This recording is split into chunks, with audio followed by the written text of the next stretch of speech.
Hi viewers, ഞാൻ സജിത് നായർ. ഞാനിപ്പോൾ ഉള്ളത് ഇന്ത്യയിലെ ഏറ്റവും സുന്ദരമായിട്ടുള്ളൊരു എയർപോർട്ടിലാണ്. Chhatrapati Shivaji international airport, Mumbai. ഇന്നിപ്പോൾ ഞാനിപ്പോൾ ഇവിടെ നിൽക്കുന്നത് പുതിയൊരു യാത്രയിലേക്കാണ്. അതായത് ഈസ്റ്റേൺ യൂറോപ്പിലെ ഒരു 12 രാജ്യങ്ങൾ കറങ്ങാനുള്ളൊരു യാത്രയിലാണ് ഇപ്പോൾ ഉള്ളത്. ആദ്യമായിട്ട് നമ്മൾ പോകുന്നത് പോളണ്ടിലേക്കാണ്. ഇപ്പോൾ നമ്മൾ പോളിഷ് എയർലൈൻസ് വെയിറ്റ് ചെയ്തിട്ടാണ് ഈ ഒരു എയർപോർട്ടിൽ എത്തിയിരിക്കുന്നത്. ഇനി നമുക്ക് കാഴ്ചകളിലേക്ക് പോകാം.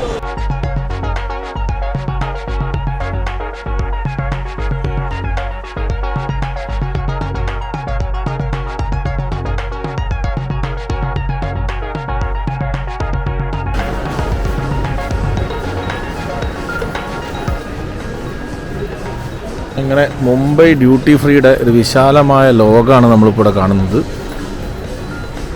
അധികവും ലിക്കറുകളും ചോക്ലേറ്റുകളും ഒക്കെ തന്നെയാണ്. ഇവിടെ നറുക്കെടുപ്പിലൂടെ ഭാഗ്യശാലികൾക്ക് ഇവിടെ ഒരു ഓഡി കാറ്, A6 കാറ് സമ്മാനമായി കൊടുക്കുന്നുണ്ട്.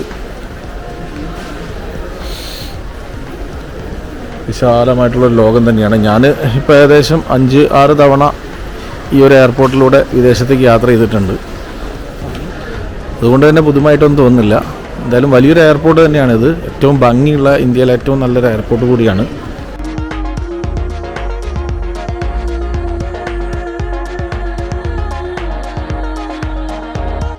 അങ്ങനെ കുറേ നേരത്തെ കാത്തിരിപ്പിന് ശേഷം നമുക്ക് യാത്ര ചെയ്യാനുള്ള ലോർഡ് പോളിഷ് എയർലൈൻസിൻ്റെ വലിയൊരു വിമാനം അവിടെ എത്തിച്ചേർന്നു. ഏകദേശം വെളുത്തു കഴിഞ്ഞു. ഇനി നമ്മുടെ യാത്ര ആരംഭിക്കാനുള്ള തയ്യാറെടുപ്പിലാണ്. അങ്ങനെ ലോർഡ് പോളിഷ് എയർലൈൻസിൽ നമ്മൾ കയറിയിരിക്കുന്നത്. Lord polish എയർലൈൻസിന്റെ ഉൾവശമാണിത്. നല്ല വൃത്തിയുള്ള ഒരു ഫ്ലൈറ്റ്. അത്യാവശ്യം വലിയൊരു വിമാനം തന്നെയാണ് നമുക്ക് യാത്ര ചെയ്യാനുള്ളത്. നമ്മുടെ കൂടെ മുൻപ് യാത്ര ചെയ്ത സഹയാത്രികരൊക്കെ തന്നെ ഈ ഒരു ട്രിപ്പിൽ നമ്മുടെ കൂടെ തന്നെ വരുന്നുണ്ട്. എന്തായാലും ഭാഗ്യത്തിന് നമുക്ക് സൈഡ് സീറ്റ് തന്നെ കിട്ടി. പക്ഷേ പ്രശ്നം എന്താണെന്ന് വെച്ചാൽ നേരെ ചിറകിന് മുകളിൽ തന്നെയാണ് നമ്മുടെ സീറ്റ്. അതുകൊണ്ട് തന്നെ വളരെ കൃത്യമായിട്ടൊന്നും കാഴ്ചകൾ കാണാൻ പറ്റില്ല.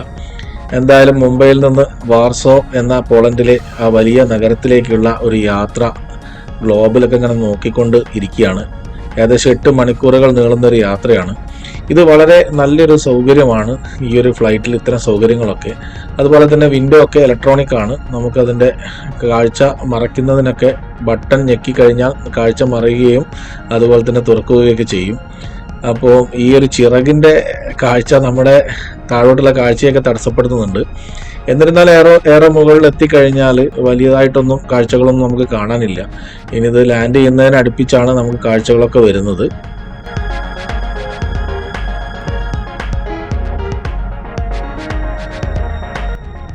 ഇപ്പോൾ വിമാനം പറന്നുകൊണ്ടിരിക്കുന്നത് യൂറോപ്പിൻ്റെ അതിമനോഹരമായിട്ടുള്ള കൃഷിയിടങ്ങൾക്ക് മുകളിലൂടെയാണ്. ഇപ്പോൾ ഏകദേശം നമ്മൾ പോളണ്ട് എന്ന ഒരു രാജ്യത്ത് എത്തിക്കഴിഞ്ഞു. നമ്മൾ ലാൻഡ് ചെയ്യാനുള്ളൊരു തയ്യാറെടുപ്പിലാണ്. ഇത് വാർസോയുടെ കൃഷിയിടങ്ങളും അതുമായി ബന്ധപ്പെട്ട ഗ്രാമങ്ങളും ഒക്കെയാണ് നമുക്ക് താഴെ കാണാൻ പറ്റുന്നത്. അതിമനോഹരമായിട്ടുള്ള ഒരു രാജ്യം തന്നെയാണെന്ന് മുകളിൽ നിന്നുള്ള ആ ഒരു നോട്ടത്തിൽ തന്നെ നമുക്ക് മനസ്സിലാക്കാൻ പറ്റും.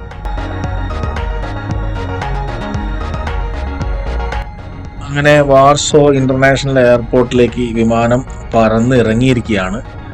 ഇത് യൂറോപ്പിലേക്കുള്ള ഒരുപാട് യാത്രകൾ ഇപ്പോൾ ചെയ്തിട്ടുണ്ട്. ഇപ്പം ഈ ഒരു 12 രാജ്യങ്ങൾ കവർ ചെയ്യാനുള്ള ഒരു യാത്രയിലേക്കാണ് ഇപ്പോൾ കാൽ വെച്ചിരിക്കുന്നത്. ഏകദേശം 20 ദിവസത്തോളം നീളുന്ന ഈ ഒരു യാത്ര. അങ്ങനെ വാർസോ ഇന്റർനാഷണൽ എയർപോർട്ടിൽ ഇപ്പോൾ വിമാനം ലാൻഡ് ചെയ്തു. അവിടുന്ന് പുറത്തേക്ക് ഇറങ്ങിക്കൊണ്ടിരിക്കുകയാണ്. ഇനി പോളണ്ടിൻ്റെ കാഴ്ചകളിലേക്കാണ് നമ്മൾ ആദ്യമായിട്ട് പോകാൻ പോകുന്നത്.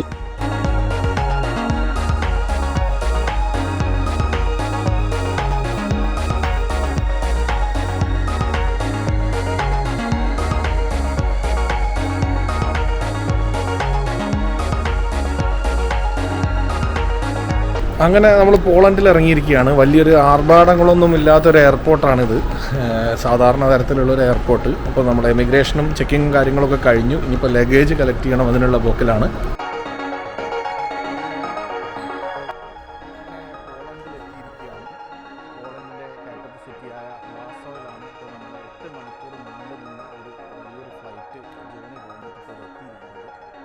അധികം വലുപ്പമൊന്നും അവകാശപ്പെടാനില്ലാത്തൊരു സാധാരണ എയർപോർട്ടാണ്. പറയുമ്പോൾ ക്യാപിറ്റൽ സിറ്റിയിലുള്ള എയർപോർട്ടാണ്. നമ്മുടെ എക്സ്പെക്റ്റേഷൻ എത്രയോ താഴെയാണ് ഈ ഒരു എയർപോർട്ട് എന്ന് പറയുന്നത്. പക്ഷെ ഒരുവിധം എല്ലാ ഫീച്ചേഴ്സൊക്കെ ഉണ്ട്. പിന്നെ ആളുകളൊക്കെ കുറവായതുകൊണ്ട് തന്നെ വലിയ പ്രശ്നങ്ങളൊന്നുമില്ല. നമ്മൾ ബാഗേജ് കളക്ട് ചെയ്യണം, അതിനു വേണ്ടി എത്തിയിരിക്കുകയാണ്. ഇതൊരു 3D ഇമേജ് ഉണ്ടാക്കുന്ന സംഭവമാണ്. പക്ഷെ അത് ക്യാമറയിൽ അത്രത്തോളം ഇത് കിട്ടില്ല. 3 ഫാൻ ഉപയോഗിച്ചിട്ടാണ് ഇതിൻ്റെ ഒരു 3D ഇമേജ് വർക്ക് ചെയ്യുന്നത്.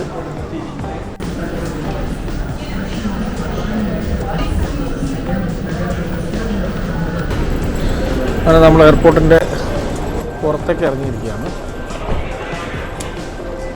അത്യാവശ്യം തണുപ്പുണ്ട്, വലിയൊരു കുഴപ്പമില്ല, നമുക്ക് സഹിക്കാൻ പറ്റുന്ന തണുപ്പേ ഉള്ളൂ. നമ്മുടെ എനർജറ്റിക് ഗൈഡാണ് മുന്നിൽ പോകുന്നത്. നമ്മുടെ പോളണ്ടിലെ നമ്മുടെ ഗൈഡാണ് ഒരു യുവതി. ഊബർ ഇവിടെയും ഉണ്ട്, ഊബറിൻ്റെ ടാക്സികളൊക്കെ.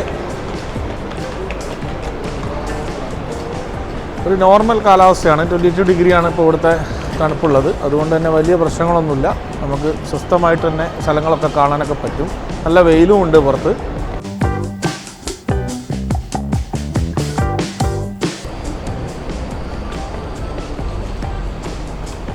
ഇവിടുന്ന് ട്രെയിനും പോകുന്നുണ്ട്, മെട്രോ ട്രെയിന്.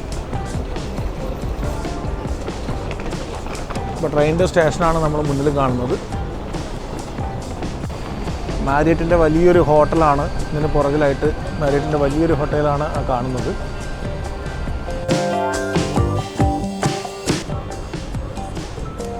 മെട്രോ സ്റ്റേഷൻ്റെ ഭാഗമാണ്.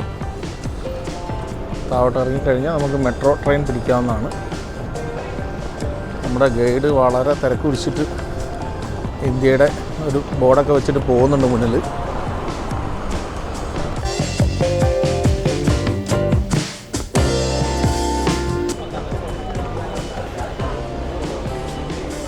നമ്മുടെ ബസ്സിന് വേണ്ടിയുള്ള വെയിറ്റിംഗ് ആണ്. ഇവിടെ അടുത്ത് തന്നെയാണ് നമ്മുടെ ഹോട്ടൽ. ബസ് വരുന്നത് വരെ വെയിറ്റ് ചെയ്യണം. നമ്മുടെ ബസ്സാണ്. ഇതിലായിരിക്കും നമ്മുടെ കുറച്ച് ദിവസത്തെ സഞ്ചാരം.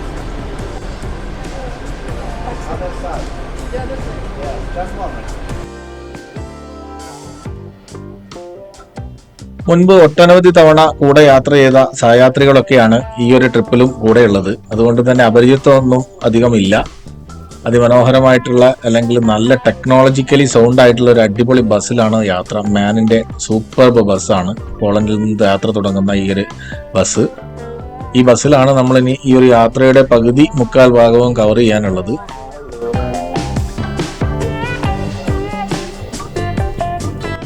ബസ് ഇനി നേരെ പോകുന്നത് വാർസോയിലെ എയർപോർട്ടിന് അടുത്ത് തന്നെയുള്ള ഒരു ഹോട്ടലിലേക്കാണ്. ഇവിടെയാണ് നമ്മുടെ താമസം. ഈ പോളണ്ടിലെ ഈ ഒരു വാർസോ എന്ന ഭാഗം നമ്മൾ ലാസ്റ്റ് ഡേയിലാണ് കൂടുതലായിട്ട് എക്സ്പ്ലോർ ചെയ്യാൻ ഉദ്ദേശിക്കുന്നത്. അതുകൊണ്ട് തന്നെ ഇന്ന് ചെറുതായിട്ടൊരു സിറ്റി ടൂറൊക്കെ കഴിഞ്ഞ് തിരിച്ചു വരാനാണ് പ്ലാൻ.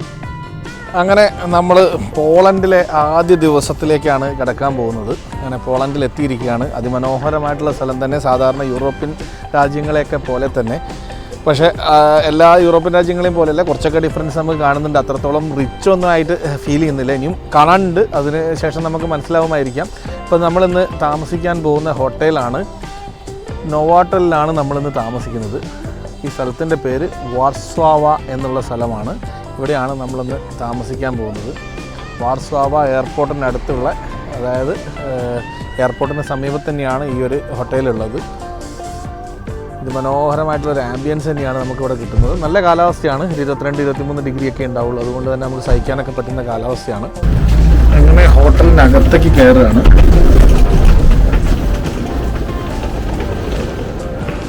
അവിടെ റെസ്റ്റോറൻ്റ് ഉണ്ട്, റിസപ്ഷനാണ്.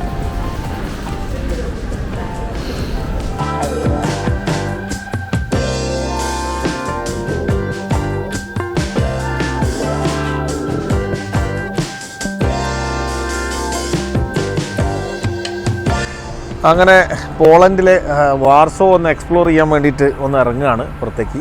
ഇപ്പോൾ വൈകിട്ട് 5 മണിയായി. നമ്മുടെ നാട്ടിലേക്കാൾ ഏകദേശം ഒരു 3.5 മണിക്കൂറിൻ്റെ പുറകിലാണ് ഇവിടെയുള്ളത്. നോർമലി യൂറോപ്യൻ കൺട്രീസൊക്കെ അങ്ങനെ തന്നെയാണ്, പുറകിലാണ് ഉണ്ടാവുക. അത് ദുബായ് ആയാലും ഒക്കെ അങ്ങനെ തന്നെ.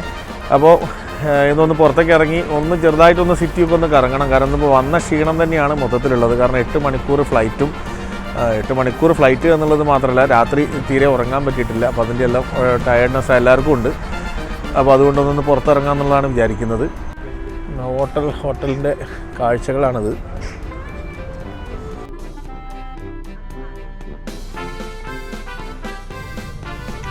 പോളണ്ടിനെ പറ്റി ഒരക്ഷരം മിണ്ടരുത് എന്ന് നമ്മുടെ നടൻ ശ്രീനിവാസൻ സന്ദേശം സിനിമയിൽ പറഞ്ഞത് വളരെ ശരിയായിട്ട് തന്നെയാണ് തോന്നുന്നത്. ഒരു തരത്തിലും നമുക്ക് കുറ്റം പറയാൻ പറ്റാത്ത അതിമനോഹരമായിട്ടുള്ള ഒരു രാജ്യം തന്നെയാണ് പോളണ്ട്. ശരിക്കും പറയുകയാണെങ്കിൽ മറ്റ് യൂറോപ്യൻ രാജ്യങ്ങളെയൊക്കെ പോലെ തന്നെ ഒരു പാർക്കിലൂടെ യാത്ര ചെയ്യുന്ന അനുഭവമാണ് ഈ പോളണ്ടിലൂടെ, ഈ വാർസോ നഗരത്തിലൂടെ യാത്ര ചെയ്യുമ്പോൾ തോന്നുന്നത്. എല്ലാ സ്ഥലങ്ങളും മരങ്ങളൊക്കെ നല്ല പല കളറുകളിലും, പച്ച, മഞ്ഞ, ഓറഞ്ച്, എല്ലാ കളറുകളിലും ഈ ഒരു മരങ്ങളൊക്കെ നിൽക്കുന്നത് വളരെ ഭംഗിയായിട്ട് തന്നെ ഉണ്ട്. വളരെ അതിമനോഹരമായിട്ടുള്ള നഗരം, അതുപോലെ തന്നെ ടെക്നോളജിക്കലി നല്ല സൗണ്ടായിട്ടുള്ള സിസ്റ്റങ്ങൾ, സംവിധാനങ്ങളൊക്കെയാണ് ഇവിടെയുള്ളത്. ട്രാമുകളുണ്ട്, ട്രെയിനുകളുണ്ട്, മെട്രോ ട്രെയിനുകളുണ്ട്, അതുപോലെ തന്നെ ഇലക്ട്രിക് ബസ്സുകളുണ്ട്, ഇലക്ട്രിക് കാറുകളുണ്ട്. വളരെ അതിവിശാലവും അതുപോലെ തന്നെ ടെക്നിക്കലി സൗണ്ടായിട്ടുള്ള നമ്മളെ ട്രാമൊക്കെ നോക്കി എത്ര ഭംഗിയാണ് കാണാനുള്ളത്. സാധാരണ ഒരു റിച്ചസ്റ്റ് ആയിട്ടുള്ള യൂറോപ്യൻ രാജ്യങ്ങളിലെ അതേ ജീവിത സാഹചര്യങ്ങളൊക്കെ തന്നെ ഈ പോളണ്ടിലുണ്ട് എന്നുള്ളതാണ് ഏറ്റവും വലിയ പ്രത്യേകത. പോളണ്ട് എന്ന് കേട്ടപ്പോൾ നമ്മൾ ഇവിടേക്ക് വരുന്നതിന് മുമ്പ് തോന്നിയത് സാധാരണ ഒരു ദാരിദ്ര്യം ഒക്കെ ഉണ്ടാവുന്ന ഒരു രാജ്യമെന്നായിരുന്നു. പക്ഷെ ഇവിടെ എത്തിക്കഴിഞ്ഞപ്പോൾ സ്ഥിതിയൊക്കെ മാറി. അതിമനോഹരമായിട്ടുള്ള കെട്ടിടങ്ങളും അതുപോലെ തന്നെ ഏറ്റവും ടെക്നിക്കലി സൗണ്ടായിട്ടുള്ള സിസ്റ്റങ്ങളും ഒക്കെയാണ് ഇവിടെയുള്ളത്. അതുകൊണ്ട് തന്നെ ഈ ഒരു യാത്ര ഒരു പ്രത്യേക അനുഭവമായിട്ട് തന്നെ മാറുന്നുണ്ട്.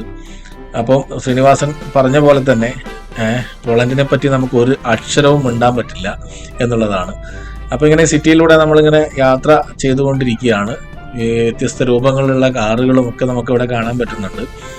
മറ്റ് യൂറോപ്യൻ നഗരങ്ങളൊക്കെ പോയ പോലെ തന്നെയുള്ള പഴയ ബിൽഡിങ്ങുകളൊക്കെ തന്നെ അതേപടി തന്നെ നിലനിർത്തപ്പെട്ടിട്ടുണ്ട്. 2ാം ലോക മഹായുദ്ധത്തോടു കൂടി പൂർണ്ണമായും തകർന്നു പോയൊരു നഗരമാണ് ഈ പോളണ്ട് അല്ലെ വാർസോ എന്ന് നമുക്ക് ഓർക്കാം. അത് പൂർണ്ണമായും റീകൺസ്ട്രക്ട് ചെയ്ത് പഴയതൊക്കെ പഴമതിൽ തന്നെ നിലനിർത്തി പുതിയ അത്യാധുനിക സൗകര്യങ്ങളൊക്കെ കൊണ്ടുവന്നുകൊണ്ട് സഞ്ചാരത്തിനുള്ള സൗകര്യങ്ങളും അതുപോലെ തന്നെ ടെക്നോളജിക്കലി വളരെ സൗണ്ടായിട്ടുള്ള കാര്യങ്ങളൊക്കെ കൊണ്ടുവന്നുകൊണ്ട് ഈ രാജ്യത്തെ നിലനിർത്തിക്കുകയാണ് ഈ ഒരു സർക്കാർ ഇപ്പോൾ ചെയ്തുകൊണ്ടിരിക്കുന്നത്. നമുക്കിവിടെ ദൂരെ ഒരു സ്റ്റേഡിയം കാണാം. ശരിക്കും ഒരു കൊട്ട ഒക്കെ വെച്ച പോലെ ഉണ്ട്.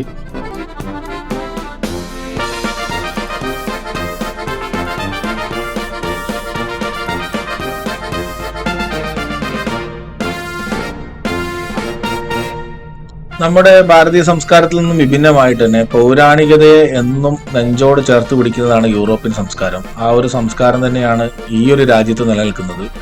പഴയ കാലത്തുള്ള കെട്ടിടങ്ങളൊക്കെ അതേ തരത്തിൽ തന്നെ പെയിന്റിങ്ങുകളൊക്കെ ചെയ്ത് റീകൺസ്ട്രക്റ്റ് ഒക്കെ ചെയ്ത് വളരെ ഭംഗിയായിട്ട് തന്നെ നിലനിർത്തിയിട്ടുണ്ട്.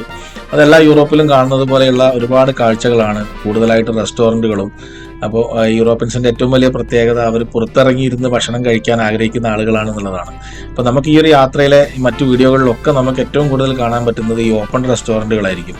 കാരണം കഴിഞ്ഞ സ്കാൻഡിനേവിയൻ വീഡിയോയിലൊക്കെ നിങ്ങൾ കണ്ടിരിക്കുന്നത് ഇത് തന്നെയാണ്. യൂറോപ്പിൻ്റെ ഒരു പ്രത്യേക സംസ്കാരം തന്നെയാണ് ഈ ഒരു പുറത്തിറങ്ങിയിരുന്ന് ഭക്ഷണം കഴിക്കുന്ന ഒരു രീതി. അതിന് പ്രത്യേകിച്ച് സമയമൊന്നുമില്ല. രാവിലെയും ഉച്ചയ്ക്കും അതുപോലെ തന്നെ വൈകുന്നേരം ഒരു യാത്രയും ഒക്കെ അവർ പുറത്തിറങ്ങിയിരുന്ന് ഭക്ഷണം കഴിക്കുന്നതായിട്ട് നമുക്ക് കാണാൻ പറ്റും.